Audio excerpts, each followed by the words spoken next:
இந்த வீடியோ பாக்குற எத்தனை பேர் கரெக்டா கெஸ் பண்றீங்கன்னு பாக்கலாம். யாழினியா ஸ்ராவணா 2 பேர்ல யாரு அதிக மார்க் வாங்குவாங்க? கிளாஸ்ல டீச்சர் நடத்துறப்போ பக்காவா நோட்ஸ் எடுத்து வச்சிடறாங்க. யாரு? நம்ம ஸ்ராவன்.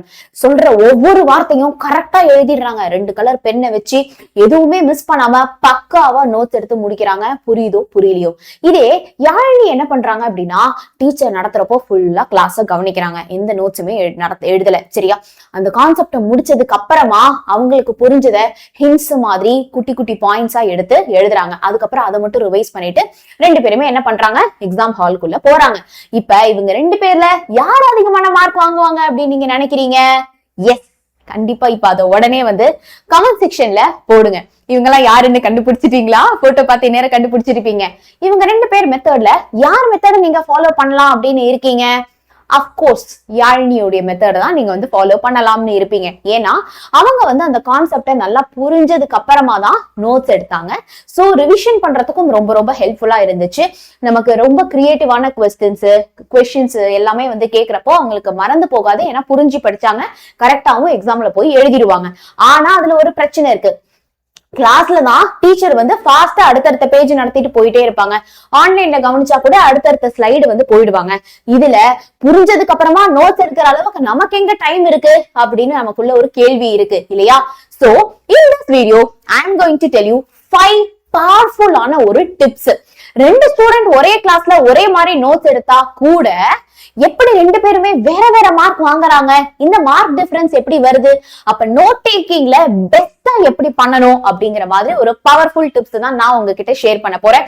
சோ இந்த வீடியோக்கு டக்குனு ஒரு லைக் போட்டுருங்க. அண்ட் நம்ம சேனலை சப்ஸ்கிரைப் பண்ணலாம் இப்பவே சப்ஸ்கிரைப் பண்ணிடுங்க. பிகாஸ் நான் உங்களுக்கு ஒரு சில நோட்ஸ் எல்லாமே தர போறேன். சோ ஃபர்ஸ்ட், நோட்ஸ் எழுதணுமா? நோட்ஸ் எடுக்கிறதுலாம் என்ன இம்பார்ட்டன்டா? ஏன்னா படிச்சதை ஞாபகம் வச்சுக்கிறது, டெஸ்டுக்கு எழுதுறது, இதுவே ஒரு பெரிய வேலை.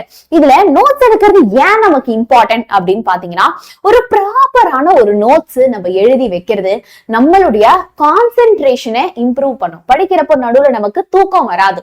2வது விஷயம், நம்மளுடைய மெமரியை இம்ப்ரூவ் பண்ணும். படிச்சது மறக்குது அப்படின்னா நம்ம அதை எழுதி பார்த்தோம், அதை எழுதினதை நம்ம ரீகால் பண்றோம் அப்படிங்கிறப்போ நமக்கு மறந்து போறது கம்மியாகும். எல்லாத்தையும் தாண்டி எக்ஸாம் டைம்ல அந்த மொத்த புக்கை வச்சு நம்ம படிக்கிறதோ, கைடு புக்கை வச்சு படிக்கிறதோ ரொம்ப ஓவர்வெல்மிங்கா இருக்கும். சோ ரிவிஷனுக்கு ரொம்ப ரொம்ப ஹெல்ப்ஃபுல்லா இருக்கும். முக்கியமா நம்மளுடைய டீமினல் டாப்பர்ஸ் எல்லாருமே எப்படி அவங்க நோட்ஸ் எல்லாம் மேக் பண்ணாங்கிற பர்சனல் ஸ்ட்ராட்டஜியும் நான் இங்க உங்களுக்கு ஷேர் பண்ண போறேன். தென் படிக்கிறப்போ ஒவ்வொரு வாட்டி ரிவைஸ் பண்றப்போ நமக்கு நிறைய டைம் ஆகும் இல்லையா? சோ அந்த டைமை நமக்கு சேவ் பண்ணி தரும். சோ இப்ப இந்த நோட் டேக்கிங்ல ஒரு சில காமனான மிஸ்டேக்ஸ் நம்ம எல்லாருமே பண்றோம். அதனாலதான் என்ன கஷ்டப்பட்டு அழகா நோட்ஸ் எடுத்தா கூட நமக்கு மார்க் அப்படின்னு ஒண்ணு எக்ஸாம்ல வரவே மாட்டேங்குது. அது என்ன மேம் தப்பு அப்படின்னா, எல்லாத்தையும் நோட்ஸ்ல எழுதுறது. அதுக்கு புக்கு கைடே நம்ம படிச்சுட்டு போலாமே. வளவளன்னு சொன்னது எல்லாத்தையுமே எதை எழுதுறதுன்னு தெரியாம புரிஞ்சுக்காம நம்ம நோட்ஸ் எழுதுறது 2வது பெரிய மிஸ்டேக்.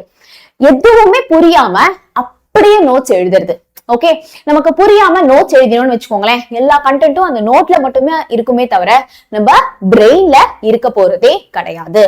3வது மேஜர் மிஸ்டேக்ஸ், என்ன டாபிக் படிக்கிறோம், அது என்ன சப் டாபிக் உள்ள வருது, எதை பத்தி படிக்கிறோம் அப்படி எந்த ஹெட்டிங்குமே இல்லாம வளவளன்னு பேராகிராஃபா எழுதுறப்போ நோட்டுக்கோ புக்குக்கோ கைடுக்கோ எதுக்குமே வித்தியாசமே இருக்க போறது கிடையாது. 4வது, நோட்ஸ் அப்படின்னா எப்படி இருக்கணும்? ஒரு ஃப்ளோ சார்ட், ஒரு mind map, short notes, mnemonics இதெல்லாம் இருக்கணும் இல்லையா?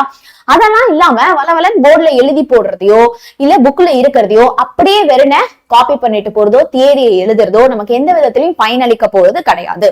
அப்ப ஒரு 5 ஸ்டெப் நோட் டேக்கிங் மெத்தட் தான் இப்போ நம்ம பார்க்க போறோம். லைக் பட்டனை ஸ்மாஷ் பண்ணியாச்சா? சூப்பர். இதுல ஃபர்ஸ்ட் திங், கிளாஸ் நீங்க பயங்கர ஆக்டிவா லிசன் பண்ணணும். இப்ப நம்மளுடைய டீமினல் பேட்ச்ல உங்களுக்கு கிளாஸ் நடத்துறோம் அப்படின்னா பக்கா போக்கஸோட எங்களுடைய கிளாஸ் நீங்க என்ன பண்ணணும்? லிசன் பண்ணணும். ஏன்னா நம்ம லிசன் பண்றப்பவே 50% ஆஃப் த ப்ரிப்பரேஷன் அங்கேயே முடிஞ்சு போயிடுது. அடுத்து நமக்கு அதுல இருந்து இருக்கக்கூடிய கீ பாயிண்ட்ஸ், கீவேர்ட்ஸ் மட்டும் தான் நோட்ஸ் எழுதுறோம். மேம் இதுல இதான் கீவேர்ட்ஸ் எனக்கு எப்படி மேம் தெரியும்? அதையும் இந்த வீடியோல நான் உங்களுக்கு காட்ட போறேன். சரிங்களா? 3வது, ஹெட்டிங்ஸ் அண்ட் சப்ஹெட்டிங்ஸ் ரொம்ப ரொம்ப முக்கியம். ஏன்னா ஒரு டாபிக் ரொம்ப இம்பார்ட்டன்ட், இந்த கொஸ்டின் ரொம்ப இம்பார்ட்டன்ட் அப்படின்னா பக்கத்துலயே நம்ம இம்பார்ட்டன்ட் சிம்பிள் போட்டுக்கலாம். சோ எக்ஸாம்ல போய் எல்லாத்தையும் உட்காந்து ரிவைஸ் பண்ணிட்டு இருக்க வேண்டாம். அதை மட்டும் நம்ம இன்னும் கொஞ்சம் எக்ஸ்ட்ராவா ஃபோக்கஸ் பண்ணலாம். அண்ட் 4வது பாயிண்ட், நோட்ஸ்ல ஹைலைட் பண்ணி வைக்கணும். இம்பார்ட்டன்டான ஒரு ஃபார்முலா இருக்கு, இல்ல ஒரு டெரிவேஷனுடைய ஃபைனல் ஸ்டெப் இருக்கு, ஒரு 2 மார்க் கொஸ்டினே இருக்கு அப்படின்னா அதுல இந்த ஒரு பாயிண்ட், இந்த ஒரு ரியாக்ஷன், இந்த ஒரு வேர்டு இருந்தாதான் மார்க்னு இருக்கும் இல்லையா, அதை வந்து ஹைலைட் பண்ணி இருக்கணும். ஓகே, நம்ம திமினல் கிளாஸ்லலாம் நாங்க உங்களுக்கு இதெல்லாம் இம்பார்ட்டன்ட் பாயிண்ட், இதெல்லாம் கீவேர்டு, இது இருந்தாதான் மார்க்குங்கிறதெல்லாம் சொல்லுவோம் இல்லையா, அந்த ஹைலைட்டிங் நீங்க பண்ணி பழகணும். 5வது, ரிவ்யூ வித்தின் 24 hours. நம்ம பிரெயின் வந்து இல்ல ஒரு ஓடிபிய பார்த்தோம் அப்படின்னா ஒரு நிமிஷத்துல நம்ம மறந்துரும். கடைக்கு போய் ஒரு பொருள் வாங்குறோம் அப்படின்னா அது வந்து வாங்கி முடிச்சு வந்ததுக்கு அப்புறம் நம்ம மறந்துரும். அதே மாதிரி நீங்க நோட்ஸ் எழுதுறீங்க அப்படின்னா அடுத்த நாள் திருப்பி படிக்க போறப்போ முத நாள் எழுதின நோட்ஸ ஒரு 10 நிமிஷம் புரட்டி பார்த்துட்டு ரீகால் பண்ணிட்டு தென் நீங்க அடுத்த நாள் படிக்கிறத படிச்சீங்க அப்படின்னா ரொம்ப ரொம்ப பவர்ஃபுல்லா நம்ம பிரெயின்ல படிச்சது ரொம்ப ரொம்ப ஸ்டோர் ஆகும். சரிங்களா? இப்ப what are all the best ever note taking methods which toppers follow அப்படின்னு பார்க்க போறோம். First is note taking system. Okay, so Cornell note taking system, அதாவது நம்மளுடைய நோட்ஸ நீங்க இந்த மாதிரி பிரிச்சுக்கலாம். ஓகே, இது ஒன் ஆஃப் த மெத்தட். இது எல்லா மெத்தடும் எல்லா சப்ஜெக்ட்டுக்கும் ஃபாலோ ஆகாது. சப்ஜெக்ட் வைஸ் நோட்ஸ் மேக்கிங்கும் நான் இந்த வீடியோல சொல்ல போறேன். சரிங்களா? சோ ஃபர்ஸ்ட் இதுல இருந்து என்னென்ன கொஸ்டின்ஸ் எல்லாம் வரும் அதை ஒரு கார்னர்ல எழுதுங்க. சரியா?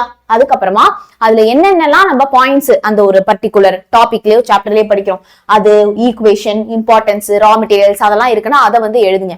கீழே அந்த பேஜுடைய சம்மரியில என்னதான்ப்பா சொல்றாங்க அந்த சம்மரியை நம்ம வந்து என்ன பண்ணிக்கணும் அப்படின்னா எழுதணும். மேம் நான் இது எப்படி மேம் தமிழுக்கு ஃபாலோ பண்ணுவேன், சயின்ஸுக்கு எப்படி ஃபாலோ பண்ணுவேன், பிசிக்ஸுக்கு எப்படி ஃபாலோ பண்ணுவேன், அதெல்லாம் நான் சொல்றேன் சப்ஜெக்ட் வைஸா இப்பவே. சரிங்களா? அடுத்தது வந்து மைண்ட் மேப். இந்த மைண்ட் மேப் எந்த சப்ஜெக்ட்டுக்கு நமக்கு மெயினா வந்து யூஸ் ஆகும் அப்படின்னு பாத்தீங்கன்னா அப்கோர்ஸ் நம்ம கெமிஸ்ட்ரிக்கெல்லாம் யூஸ் ஆகும், பிசிக்ஸுக்கெல்லாம் வந்து சூப்பரா யூஸ் ஆகும். கரெக்டா? பயாலஜிக்கும் நமக்கு பயங்கரமா வந்து யூஸ் ஆகும். சோ சோசியலுக்கும் சூப்பரா வந்து யூஸ் ஆகும். ஃபர்ஸ்ட் இந்த ஈவெண்ட் நடந்தது அப்படியே ஒரு ஆரோ மார்க் போட்டு அதுக்கப்புறமா இந்த ஈவெண்ட் நடந்துச்சு அதெல்லாம் நம்ம படிக்கலாம். அதே மாதிரி நீங்க வந்து கமிங் டு கெமிஸ்ட்ரி, இப்ப ஃபார்முலா எல்லாம் இருக்கு அப்படின்னா ஃபார்முலா ஷீட் எல்லாம் நம்ம போடுறோம் இல்லையா, அதெல்லாம் ஒரு மைண்ட் மேப் மாதிரி எழுதலாம். ரியாக்ஷன்ஸ் எல்லாம் நிறைய இருக்கு மேம், ஞாபகம் வச்சுக்க கஷ்டமா இருக்கு அப்படின்னா நம்மளுடைய ஒவ்வொரு சாப்டருக்கு பின்னாடியுமே பாத்தீங்க அப்படின்னா 11th 12th அவங்களே ஒரு ஃப்ளோ சார்ட் மைண்ட் மேப் மாதிரி கொடுத்துருப்பாங்க இல்லையா. சோ நம்ம கான்செப்ட் புரிஞ்சு படிக்கிறப்பவே நீங்க சைட் பை சைடு மைண்ட் மேப்பை எழுதி வச்சுட்டே வரணும். சோ தட் அதை நீங்க செவத்துல ஒட்டி வச்சிடலாம். இயர்லாம் ஞாபகம் வச்சுக்க கஷ்டமா இருக்கா, இந்த மாதிரி ஒரு மைண்ட் மேப் டைம் லைன் மாதிரி நீங்க போட்டு ஞாபகம் வச்சுக்கலாம். 2வது வந்து பாத்தீங்க அப்படின்னா அவுட்லைன் மெத்தட்.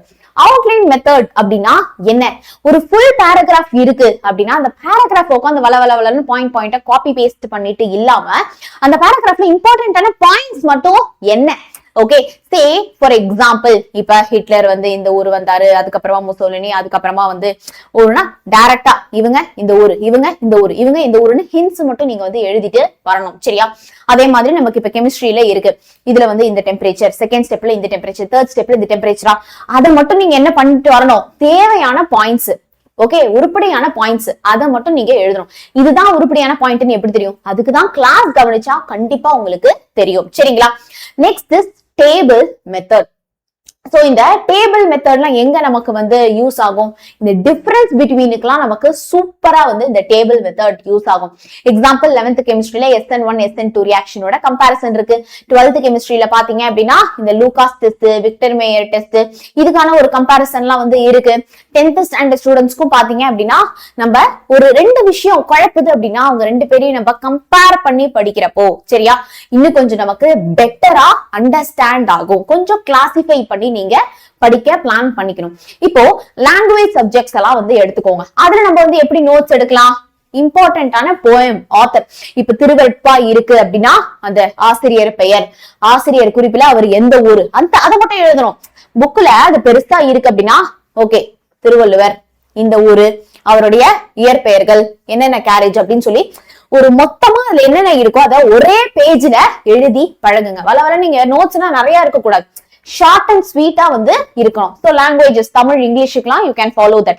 இங்கிலீஷ்ல அப்கோர்ஸ் ஒரு போயம் இருக்கு, இல்ல ஒரு சப்ளிமெண்டரி இருக்கு அப்படின்னா சப்ளிமெண்டரி என்ன, தீம் என்ன, ஆத்தர் என்ன, கேரக்டர்ஸ் என்ன, ஒவ்வொரு கேரக்டர் பேரும் என்னென்ன ரோல்ல வராங்க, இதெல்லாம் நீங்க ஒரு சினாப்சிஸ் மாதிரி போட்டு சம்மரியில எழுதினாலும் சூப்பரா உங்களுக்கு மார்க் வந்து கிடைக்கும். அதாவது 5 மார்க் கொஸ்டின்ல எழுதினாலும் மார்க் கிடைக்கும். மேத்ஸுக்கு வரும். மேத்ஸ் பொறுத்த வரைக்கும் ஒரு சாப்டருடைய ஸ்டார்டிங்ல நமக்கு வந்து இருக்கும் இல்லையா, இந்த டெபினிஷன், இந்த ஃபார்முலா, இந்த பாயிண்ட் டு ரிமெம்பர், இந்த நோட் டு ரிமெம்பர், இது எல்லாமே வந்து ரொம்ப இம்பார்ட்டன்ட் ஃபார் 1 மார்க் கொஸ்டின் புக்குன்னு சே. அதெல்லாம் நீங்க நோட் பண்ணி வச்சுட்டே வரணும். ஏதோ நீங்க தப்பு பண்றீங்க மேத்ஸ்ல சில்லி மிஸ்டேக்னா கூட அதையுமே ஒரு எரர் நோட் புக் போட்டு நீங்க அதையுமே மெயின்டைன் பண்ணிட்டே இருக்கணும். ஒரு சில சம்மெல்லாம் சால்வ் பண்ண நம்ம ஒரு ஷார்ட் ட்ரிக்ஸ் எல்லாம் பண்ணி வச்சிருப்போம் இல்லையா, அந்த ஷார்ட் ட்ரிக்ஸும் நீங்க நோட் போட்டு கண்டிப்பா வந்து ஃபாலோ பண்ணணும். சயின்ஸ் பொறுத்த வரைக்கும் நமக்கு நிறைய ப்ராசஸஸ் எல்லாம் இருக்கும் இல்லையா, அதெல்லாம் நீங்க அழகா ஒரு ஃப்ளோ சார்ட்ஸ், டயக்ராம்ஸ், டேபிள்ஸ் இதெல்லாம் நீங்க வந்து பண்ணலாம். ஓகே, சோ லாங் பேராகிராஃப்ஸா எழுதுறது நமக்கு எந்த விதத்திலுமே யூஸ்ஃபுல்லா இருக்க போறது கிடையாது. சரியா? சோ ஒவ்வொரு சாப்டருக்குமே உங்களுக்கு தேவையான ஃபார்முலா ஷீட் இல்ல பயாலஜி இருக்கு அப்படின்னா அதுல இருக்கக்கூடிய ஆல் டயக்ராம்ஸ், இம்பார்ட்டன்டான டெஃபினிஷன்ஸ் இதெல்லாம் மட்டுமே தனியா நீங்க வந்து என்ன பண்ணி இருக்கணும், நோட்ஸ் எடுத்து வச்சுக்கணும். சோ தட் எக்ஸாம் டைம்ல நம்ம ஈஸியா ஞாபகம் வச்சுக்கலாம். சோசியல் பொறுத்த வரைக்கும் மொத்த சாப்டருடைய சம்மரி என்னதான் இந்த மொத்த சாப்டர்ல நடக்குது, வாட் ஆர் ஆல் தி இம்பார்ட்டன்டான ஒரு ஈவென்ட்ஸ் இருக்கு. ட்ரீட்டி ஆஃப் வெர்சைலஸ் நடந்திருக்கு, அடுத்ததுல வந்து பாத்தீங்க அப்படின்னா செகண்ட் வேர்ல்டு வார் நடந்துச்சு, அப்புறம் வந்து failure of League of Nations நடந்துச்சு அப்படின்னு அந்த series of events with date, அந்த டைம், மேப், எந்த ஊரு, யார் யார் என்னென்ன பண்ணாங்க, இதெல்லாம் நீங்க வந்து நோட் பண்ணி படிக்க வேண்டியது ரொம்ப ரொம்ப இம்பார்ட்டன்ட். சரிங்களா? Similarly goes for computer science students யாராவது இருக்கீங்க அப்படினாலுமே this is how you need to take your notes and all. Okay, இப்ப இந்த நோட்ஸ்லயே ஹேண்ட் ரிட்டன் நோட்ஸும் இருக்கு, டிஜிட்டல் நோட்ஸும் இருக்கு. நிறைய ஆப்ஸ் வச்சு நீங்க வந்து என்ன பண்ணலாம் அப்படின்னா நோட்ஸ் எல்லாம் மேக் பண்ணலாம். எக்ஸாம்பிள் நம்ம வேதாந்தோ ஆப்லயே பாத்தீங்கன்னா ஆஸ்க் வேதுன்னு ஒரு ஆப்ஷன் இருக்கும். அதுல போயிட்டு நீங்க நம்ம வேதாந்தோ தீமினல்லே ஒரு வீடியோ பாக்குறீங்க. சரியா? வீடியோ பார்த்துட்டு டேய் தம்பி எனக்கு ஒரு நோட்ஸ் மேக் பண்ணி தாடா அப்படின்னா அவனே உங்களுக்கு டிஜிட்டல் நோட்ஸ் மேக் பண்ணி தந்துருவான். சரிங்களா? மேம் கிளாஸ்ல என்னெல்லாம் நடத்தினாங்க அதெல்லாம் எனக்கு இந்த மாதிரி நோட்ஸ் மேக் பண்ணித்தா, எல்லாத்தையும் ஒரு ஃப்ளோ சார்ட் போட்டுதா அப்படின்னா அவனே உங்களுக்கு பண்ணி கொடுத்துருவான். சரியா? அப்படின்னா ஹேண்ட் ரிட்டன் நோட்ஸ் நீங்க பண்றப்போ கிளாஸ்ல டிஸ்ட்ராக்ட் ஆகுறது நமக்கு கம்மியாகும். இன்னும் கொஞ்சம் நமக்கு மெமரி இன்க்ரீஸ் ஆகும். ஏன்னா கண்ணால பாக்குறோம், காதால கேட்கிறோம், கையால எழுதுறோம். அதுக்கப்புறமா நம்ம எக்ஸாம்ல போய் அதை ரீப்ரொடியூஸ் பண்றதுக்கும் நமக்கு ரொம்ப ரொம்ப ஹெல்ப்ஃபுல்லா இருக்கும்.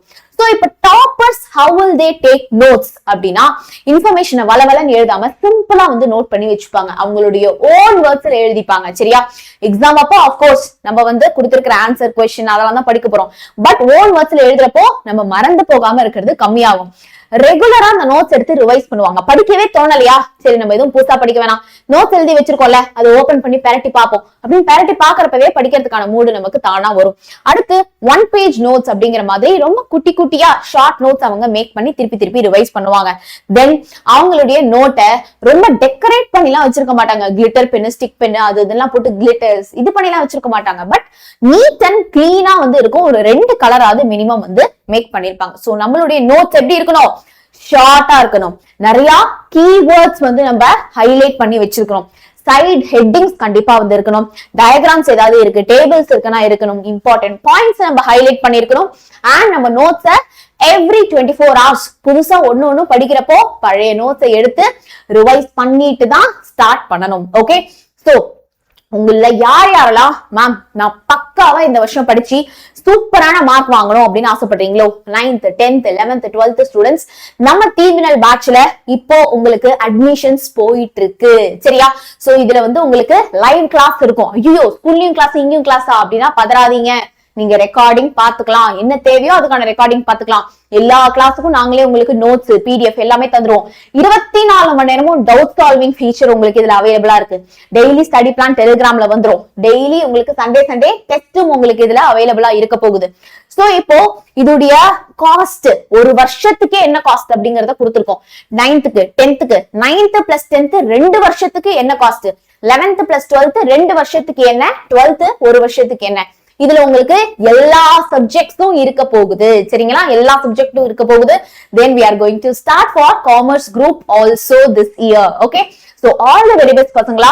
நீங்க யார் மெத்தட ஃபாலோ பண்ணி நோட்ஸ் இனிமே எடுக்க போறீங்க அப்படிங்கறத எனக்கு கமெண்ட் செக்ஷன்ல ஷேர் பண்ணுங்க.